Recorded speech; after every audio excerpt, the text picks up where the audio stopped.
Hi, I'm Bill Patton with 720 Degree Coaching, and I'm going to start a series of short videos here on dissent and how a little bit of pushback from players and parents and other coaches can be a good thing, and we really ought to pay attention to these things. So sometimes it gets so bad that there's anonymous communication that comes your way, and that can be a little concerning. So the first thing I want you to do is I want you to think about that as a red flag. That is something to be taken very seriously. I've been on the receiving end of anonymous communication, whether it was a note left on someone's car or left on mine, a complaint to the office or the general manager. One thing I've learned that's very important: do not dismiss the message simply because you don't know the author. In fact, you might want to take it even more seriously. Ask the question, why is this person expressing themselves this way? The most important and frequent reason for anonymous communication is that people are afraid. People fear retribution. And what is the source of that fear? The vindictive culture that they've experienced is the history that they have, and it may not be with you, but maybe with someone else. So I try really hard to be open-minded and be a good listener, even though I might be found out to be wrong about something. I mean, we have to be okay with criticism. It's not easy, but I felt a bit betrayed when someone didn't come to me to say what they wanted, but they went to someone else, or they did something anonymously. But even so, I have to listen to that.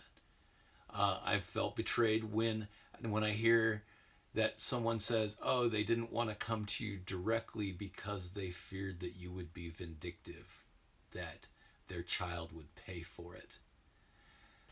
And I'm thinking, wow, that's really sad. This is not something that I really want to do. I don't want to be vindictive. I don't know how often I've been vindictive, but I feel like I just want to do the right thing.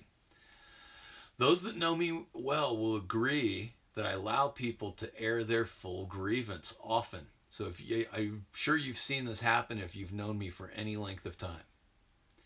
Another reason people use for anonymous messages is that the focus should be on the truth of the message and not the past history of the person or the so-called credibility that they might have. Either the message is true or not. In an open letter, anyone can choose to apply those truths to themselves, dismiss them, or not. Wise people consider the thoughts. Those that choose not to listen, well, that's just not very good leadership if they're not willing to think it through. For those that read ancient texts and scripture, some authors of those sources are disputed.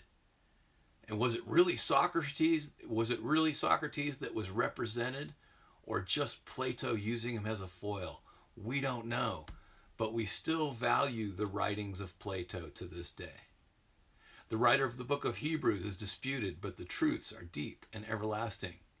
Another reason people use anonymous communication is that it could be a last-ditch effort. They have exhausted all avenues of communication, but now in one final attempt to break through the firewall, they use the most incendiary way to communicate in order to make people really pay attention. The wise leader will take anonymous communication as a red flag that something is seriously wrong, and they will immediately work to build a more trusting culture. Failure to do so results only in a loss of morale. So in the next videos, I'm going to tell some stories about some times that there was some anonymous communication that came my way, and how did I deal with it, and was it appropriate, and how did we get to the final resolution and create communication that could actually work.